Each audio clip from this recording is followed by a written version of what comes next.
Comércio de Criciúma vai se preparando para a segunda melhor data, o Dia das Mães, e você vai ver também. Mais de 2 bilhões de reais são liberados para pagamentos de atrasados do INSS. A Assembleia Legislativa recebe pescadores para discutir a safra da tainha. Dores crônicas atingem mais de 30% da população nacional. Essas e outras notícias você acompanha a partir de agora no Informe Região.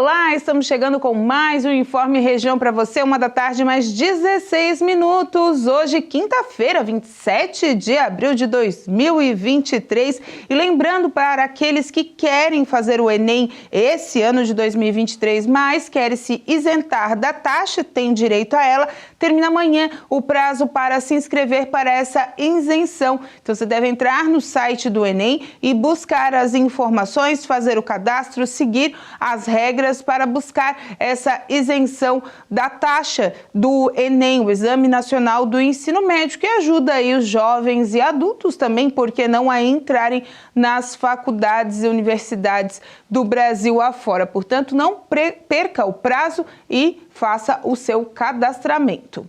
Através do Conselho Nacional de Justiça, foram liberados mais de 2 bilhões de reais para pagamento de atrasados do INSS. A liberação foi feita pelo Conselho da Justiça Federal e o valor liberado é de 2 bilhões e 300 milhões de reais. O montante corresponde a atrasados para beneficiários do INSS, que conseguiram a concessão ou revisão do benefício na Justiça. São ações de revisão de aposentadorias, auxílios-doença, pensões e outros benefícios. Juntos, eles somam quase 89 mil processos, destinados a mais de 257 mil pessoas. Os pagamentos serão feitos para casos de requisições de pequeno valor, que totalizam até 60 salários mínimos, ou R$ 78.120.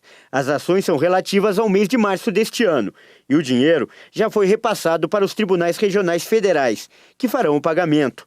A informação sobre a liberação dos valores pode ser obtida por consulta no portal do Tribunal Regional Federal responsável. Na semana de 8 a 12 de maio, o Conselho Nacional de Justiça vai promover um mutirão para todo o Brasil para emitir registro civil aos mais de 2.700.000 pessoas que hoje não têm nenhum documento. A prioridade será para pessoas em situação de rua, que dependem de um documento para ter acesso a direitos básicos, como os programas assistenciais, matrículas em escolas públicas e atendimento no Sistema Único de Saúde.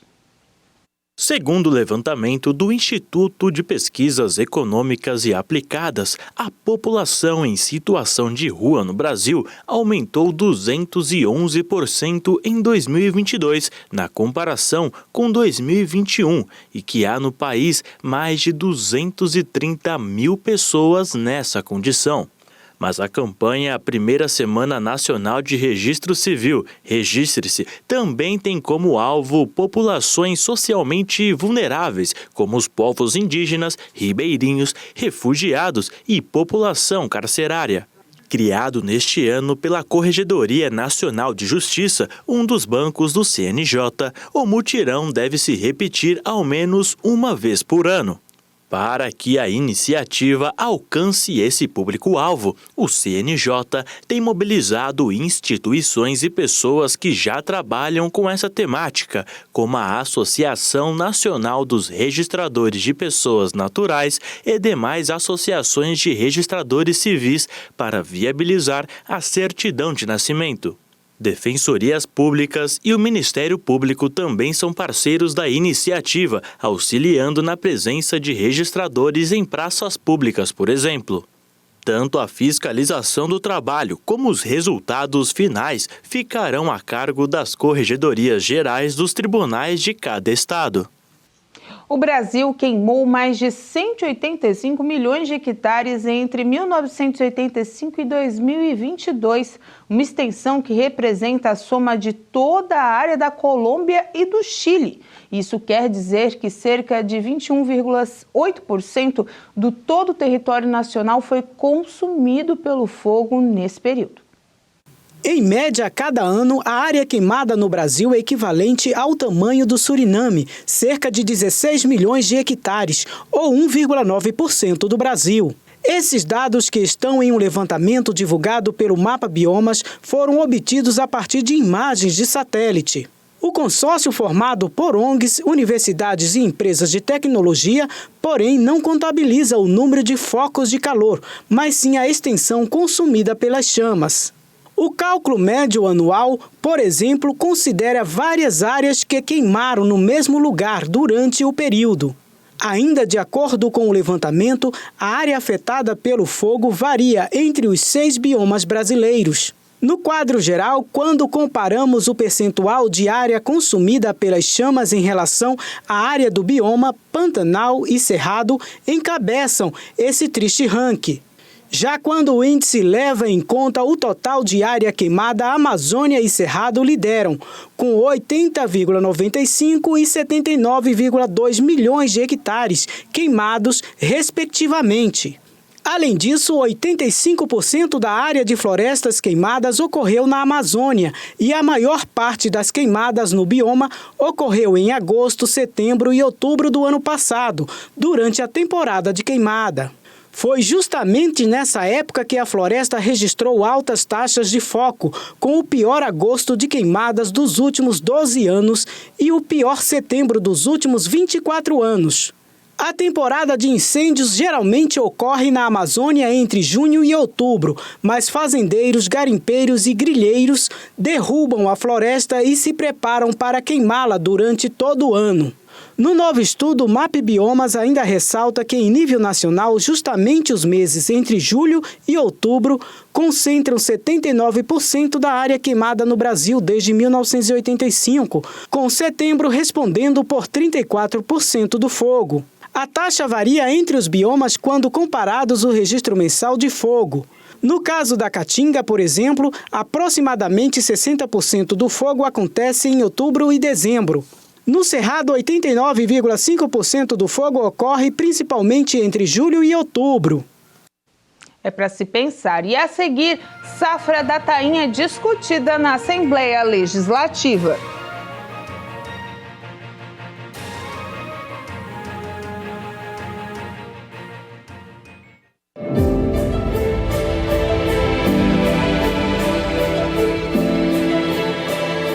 A Bíblia diz em Eclesiastes 9:8: em todo tempo sejam alvas as tuas vestes e nunca falte o óleo sobre a tua. Não deixa faltar, vai orar, vai ler a Bíblia, não perca a tua esperança, fique ligado em Deus todo dia da tua vida, porque você nunca saberá qual será o teu último dia. Portanto, nós devemos viver hoje como se Jesus voltasse quando? Voltasse hoje. Tem filho que está zombando do pai, zombando na mãe. Que igreja o quê? Não preciso não, está por fora e não sei o quê. E o tempo está passando e o noivo está se aproximando. O dia está chegando. Então, o prudente, meu irmão, é aquele que leva azeite, é aquele que está andando em comunhão, é aquele que está se preparando para o encontro dele com quem? Com Deus. Se prepara, meu irmão. Não deixe esse mundo entorpecer tua mente, não. Não deixe nada nesse mundo se tornar sua prioridade. Tudo nesse mundo é secundário. Prioridade é o Senhor, é a palavra que tem o poder para salvar a nossa alma e nos fazer pessoas felizes de verdade. Em nome de quem? Em nome de Jesus. Fale glória a Deus.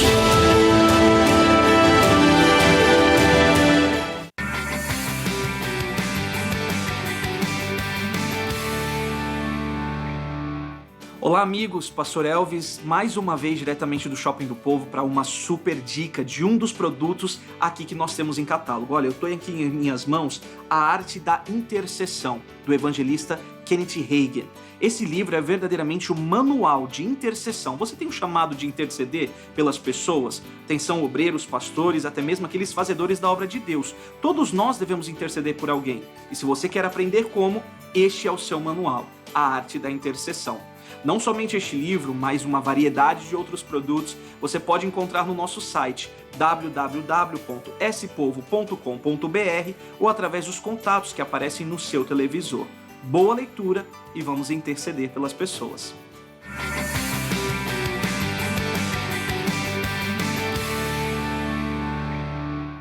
Olá amigos, eu sou o pastor Max da Igreja Internacional da Graça de Deus e convido a todos a participar de uma de nossas reuniões aqui na nossa igreja de Sombrio, quinta-feira pela família, às 15 e às 19h30 e aos domingos, 8h30 da manhã. Rua Prefeito Fioreavante, número 2660, às margens da BR-101. Esteja conosco, participe de uma de nossas reuniões. Para mais informações, fica o telefone 47 99964 6802. Espero por você. Você já segue o missionário R.R. Soares nas redes sociais. No Instagram você tem conteúdos exclusivos, os bastidores dos programas, os milagres e ainda lindas mensagens que edificarão a sua vida. É só pesquisar Missionário R.R. Soares, clicar em seguir e pronto. Missionário R.R. Soares no Instagram. Siga e compartilhe.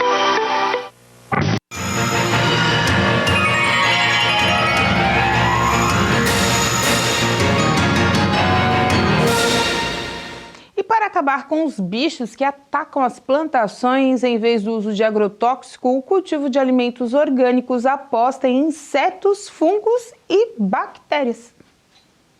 E o que esses bichinhos têm a ver com os alimentos orgânicos? Eles atuam nas plantações comendo outros seres vivos que provocam doenças nas lavouras. Essa reprodução da cadeia alimentar é chamada de controle biológico, um sistema que é usado na agricultura orgânica no lugar dos agrotóxicos, que são produtos químicos proibidos nesse tipo de cultivo. A agricultura orgânica é feita em grande parte em pequenas propriedades familiares. É muito diferente das grandes lavouras de soja, por exemplo, que geram uma enorme quantidade de alimentos com o estímulo de grãos geneticamente modificados para serem mais produtivos e resistentes a doenças. A empresa brasileira de pesquisa agropecuária, a Embrapa, publicou uma cartilha que ajuda a reconhecer as principais pragas da mandioca, como insetos e ácaros, que prejudicam a produção. O manual também ensina como fazer armadilhas e mostra os principais inimigos naturais desses insetos. E pelo menos 37% da população brasileira, ou 60 milhões de pessoas, relatam sentirem dores de forma crônica, aquelas que persistem por mais de 3 meses. De acordo com um estudo feito pela Sociedade Brasileira de Estudos da Dor, a Universidade Federal de Santa Catarina e a Faculdade de Medicina do ABC, e também uma clínica de tratamento da dor. Confira. Enxaqueca, escoliose, hérnia de disco, torções. Muitas são as dores que atingem o ser humano ao longo da vida. Todo mundo conhece alguém que já sofreu ou padece de alguns desses males. Dados da Sociedade Brasileira de Estudos da Dor revelam que ao menos 60 milhões de pessoas relatam sentir dor de forma crônica, como a popular dor nas costas, responsável por mais de 10% dos afastamentos do trabalho e pedidos de entrada no benefício do INSS. A Organização Mundial da Saúde indica que 80% dos adultos irão sofrer pelo menos uma crise aguda de dor nas costas durante a vida. O tratamento pode ser um desafio. Muitas vezes o paciente passa anos em busca de medicamentos e soluções até descobrir a causa do problema. Eu conversei com 2 pessoas de uma mesma família da Zona Leste de São Paulo, que convivem diariamente com dores crônicas. Elas compartilharam as suas experiências, dificuldades e rotinas com as quais são obrigadas a conviver em função das limitações impostas pelos males que sofrem.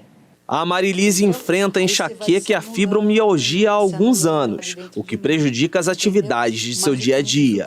Faz 5 anos, né, que eu fui me deparando com essas dores. Começou no ombro esquerdo, começou a atingir os meus cotovelos. Eu punha a mão e eu sentia aquele dolorido. Então eu comecei a tomar analgésico, né, e foi o que foi amenizando, não tirando a dor. O que eu fiz? Eu falei, não está normal, porque o que acontecia? Eu já não estava conseguindo fazer meus trabalhos direito, a minha memória começou a falhar, né? O cansaço estampado no meu rosto, mesmo eu indo dormir, eu ia dormir cansada, acordava cansada. Enxaqueca é desde os meus 20 anos.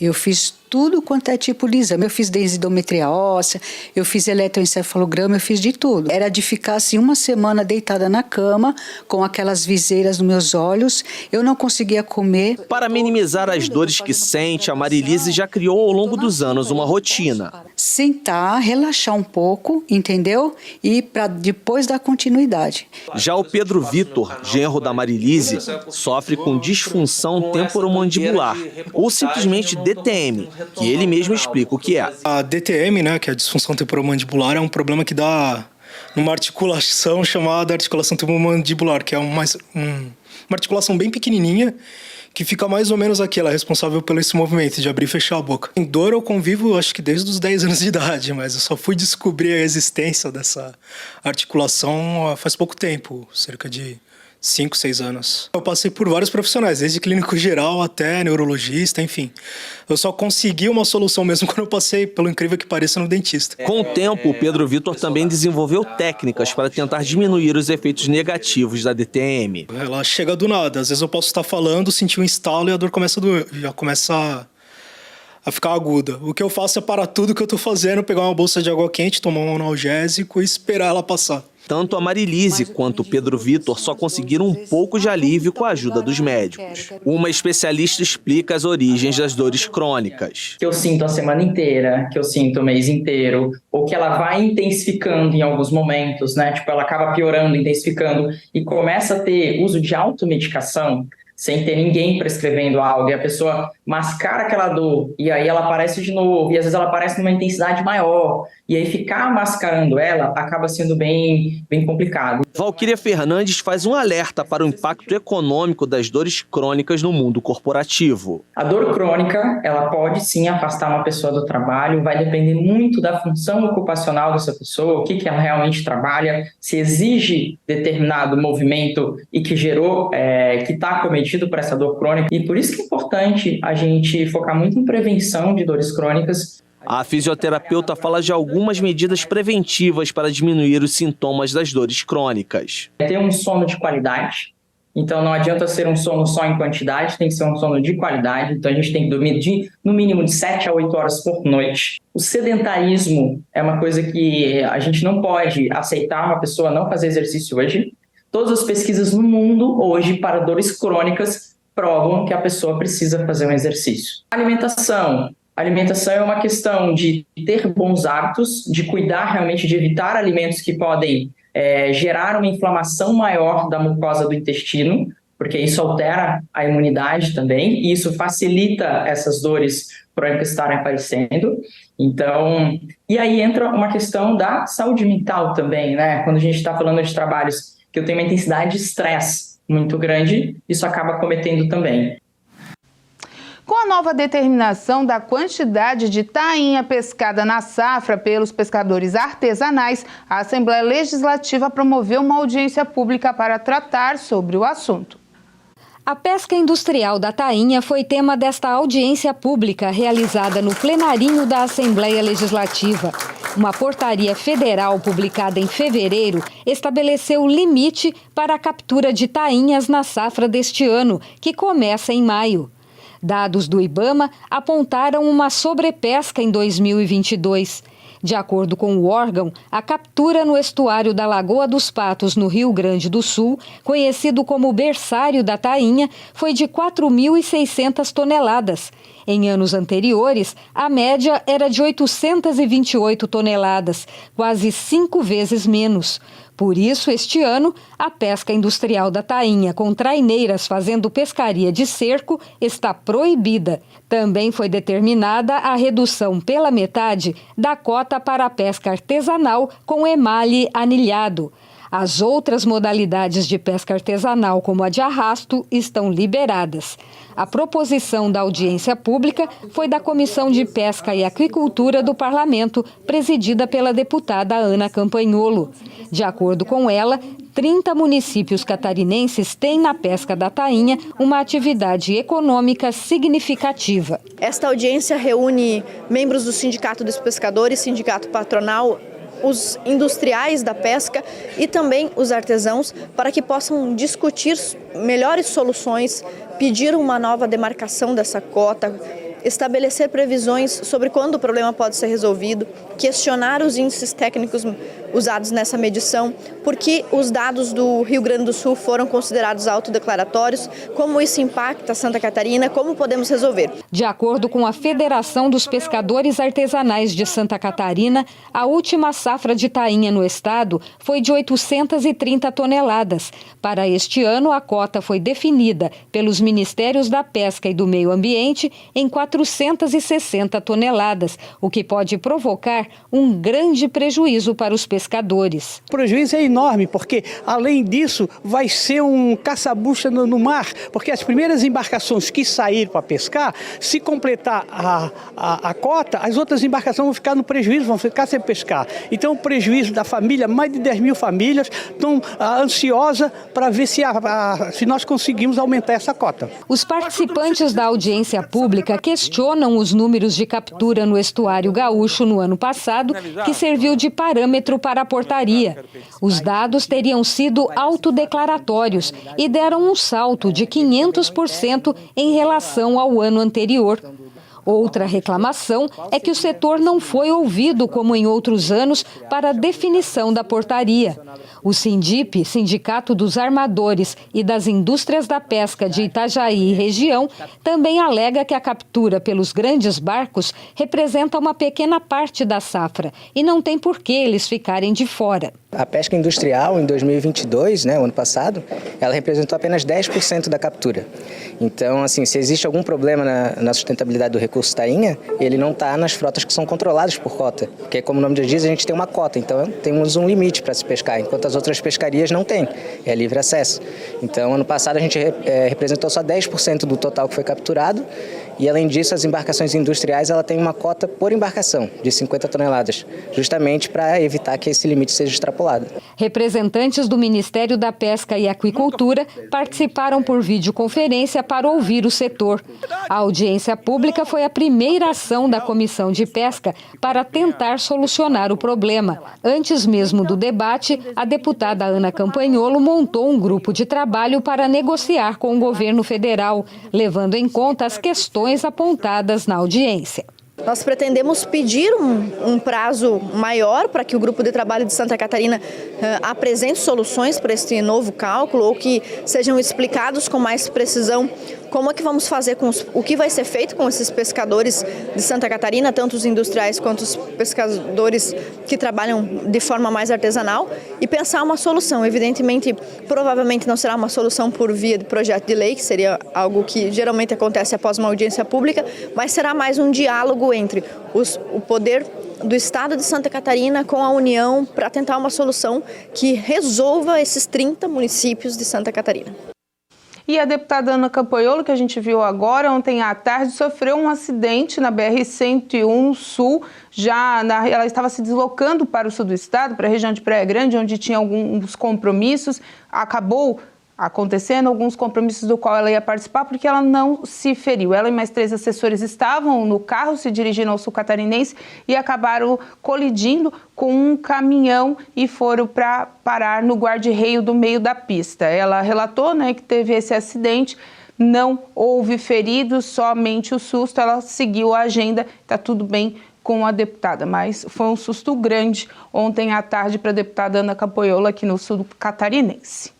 E mudando um pouquinho de assunto, quem se assustou bastante ontem também foi o pessoal do Rio Maina. A Defesa Civil interditou na noite de ontem, desta quarta-feira, um trecho da rua Manuel Serafim, na Grande Rio Maina, em decorrência de um afundamento da pista. Após ceder, a via sofreu com infiltrações de água e ficou perigosa para o tráfego. A Casan e a Defesa Civil estão no local desde as primeiras horas da manhã para descobrir o que causou a queda da rua e realmente arrumá-la, A rua é a principal via de acesso ao posto 24 horas do distrito do Rio Maina. Então, as opções aí de desvio para a via que está sendo arrumada, para os motoristas que precisam passar no local, são as ruas João Olivo e Egídio Scott. Então, portanto, atenção, os moradores do Rio Maina, dessa região do distrito, tem esse afundamento de pista. Eu conversei logo pela manhã com o Fred Gomes, que é da Defesa Civil. Logo que acionado, eles interditaram o local. Provável foi a ruptura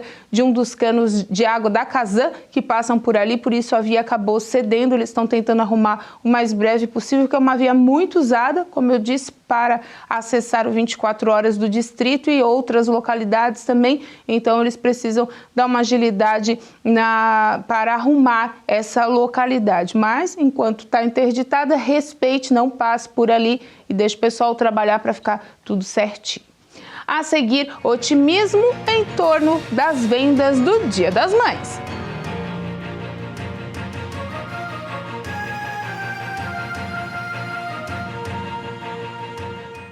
Olá, povo de Balneário Camboriú, pastor Paulo Borges, convidando você e sua família a vir participar de uma de nossas reuniões, quarta-feira pela família, 9, 15 e 19h30.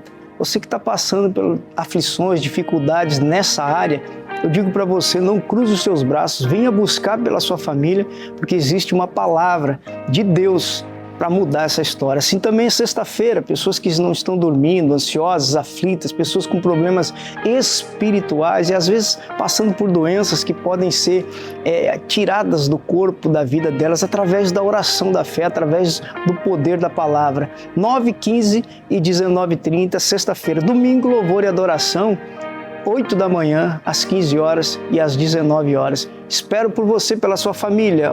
Rua 501, número 150, bem próximo ao Teatro Municipal, centro de Balneário. Eu espero por você, pela sua família, em nome de Jesus. A revista Graça, nós temos publicado ela por mais de 20 anos e tem sido uma bênção no Brasil e em todos os lugares onde ela chega. Ela é a revista do Show da Fé. Agora ela está no formato digital. É o mesmo conteúdo da versão impressa. Agora basta só um clique. O endereço é revistashowdafé.com.br. É um canal de informação para a edificação da sua vida.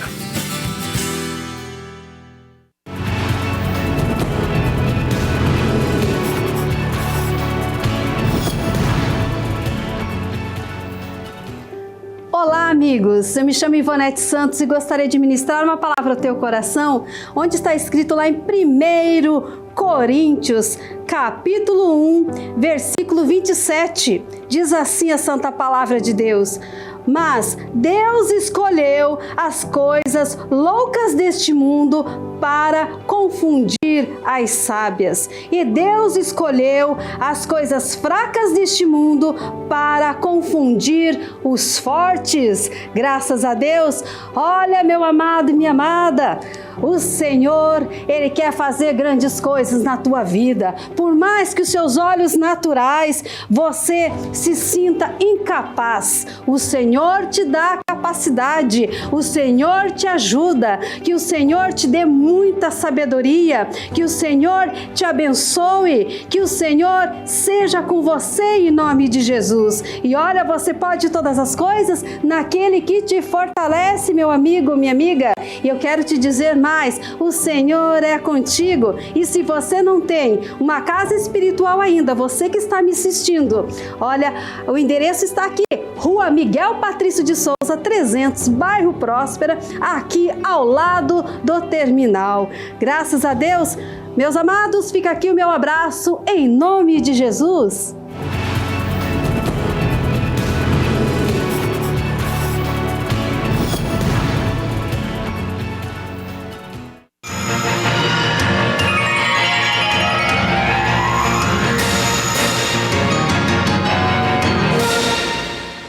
depois de 26 dias de negociações com o governo do estado, o Sindicato dos Trabalhadores de Educação Estadual, o SINT, organizou uma reunião entre 26 sedes regionais para pedir por melhores salários e outros direitos. Os dois momentos anteriores, que estavam marcados para conversar com o governador Jorginho Melo, não aconteceram, justificado pelo próprio governador. Devido à demora nessa negociação, o SINT comunicou à secretaria estadual que faria atos nesta última quarta-feira e, diante disso, o governo agendou um novo encontro que aconteceu ainda na tarde das manifestações. E foram as reivindicações catarinenses também. Lembrando que o dia 26, ontem, foi um dia de luta pelo Brasil inteiro. A Confederação Nacional dos Trabalhadores da Educação declarou o dia de greve nacional em defesa da educação pública no país. E depois do registro das boas-vendas na época da Páscoa, o comércio local se prepara para o Dia das Mães e com boa expectativa de manter as vendas em alta. A segunda data de maior fluxo no comércio é o Dia das Mães e ele está se aproximando. E como a Páscoa foi de boas vendas, a expectativa é que os comerciantes continuem nesse ritmo também nessa data especial. Olha, a nossa expectativa está muito boa. Nós já tivemos, a gente já vem num crescente com relação ao ano passado nas datas principais. Agora, na Páscoa, nós tivemos um incremento de 15% sobre venda de chocolate, venda de brinquedos. Então, o Dia das Mães é sempre a segunda melhor data do varejo. Então, nós esperamos em torno de 15% também de incremento com relação ao ano passado, 2022. Para que esse incremento seja obtido em vários setores, a CDL de Criciúma organizou um treinamento envolvendo redes sociais para que os comerciantes e seus colaboradores se preparem para o bom atendimento e também para as vendas que chegam da forma online. Cada vez mais o digital está entrando dentro da nossa loja. Então nós temos que estar sempre ligados, sempre espertos, porque se você não se atualizar, vão passar por cima de você. Então, e nós estamos sentindo muito isso. Nós temos aqui na CDL feito uma série de palestras e cursos voltado para as lojas que trabalhavam só no físico para começar a entrar no digital, que praticamente quase todas elas hoje já trabalham, seja via WhatsApp, via Facebook. Então, e as pessoas estão aprendendo, estão buscando muito a CDL para isso, para se qualificar e aprender a conversar com o seu cliente, não deixar o seu cliente esperando no WhatsApp, e isso está acontecendo bastante. Isso está dando um incremento muito bom. Hoje a concorrência da internet é forte, então se você não estiver ligado na internet, você é atropelado. E os comerciantes de Criciúma ainda têm mais uma grande expectativa para atrair os filhos para as compras. 2 edições do Sábado Mais, com datas próximas ao 5º dia útil e com a facilidade de giro de capital e o aumento da expectativa do ticket médio, que este ano está avaliado em R$ 150. Então nós estamos na beira do Dia das Mães, certo? O Sábado Mais vai pegar a véspera do Dia das Mães. Esperamos muito movimento nas lojas. As edições do Sábado Mais em Criciúma acontecem no sábado, dia 6 e 13 de maio, na véspera do Dia das Mães. E antes de encerrar a Operação Mensageiro, aquela que está verificando contratos fraudulentos, principalmente com coleta de lixo, está em atuação novamente no estado. Hoje nas cidades de Maruí, Gravataí, Braço do Norte Gravatal e Maruí, Braço do Norte são alvos dessa operação nesta quinta-feira. Esta é a 4ª fase da Operação Mensageiro, aonde o GAECO, Ministério Público, Polícia Civil, Secretaria Estadual da Fazenda, enfim, estão fazendo as investigações sobre contratos fraudulentos na questão da coleta de lixo. Hoje no estado, então, tem investigações aqui no Sul, Planalto Norte, Alto Vale e Vale também do Itapocu. A operação é da suspeita de fraudes aí de licitação e também corrupção ativa e passiva criminosa e lavagem de dinheiro. E o prefeito de Tubarão e o seu vice podem ser indiciados hoje à tarde, tudo depende depende aí do inquérito e também do que será encaminhado ao Ministério Público. A gente acompanha e traz amanhã para você. E esse foi mais um Informe Região. Com essas e outras notícias você vai acompanhar nas nossas redes sociais.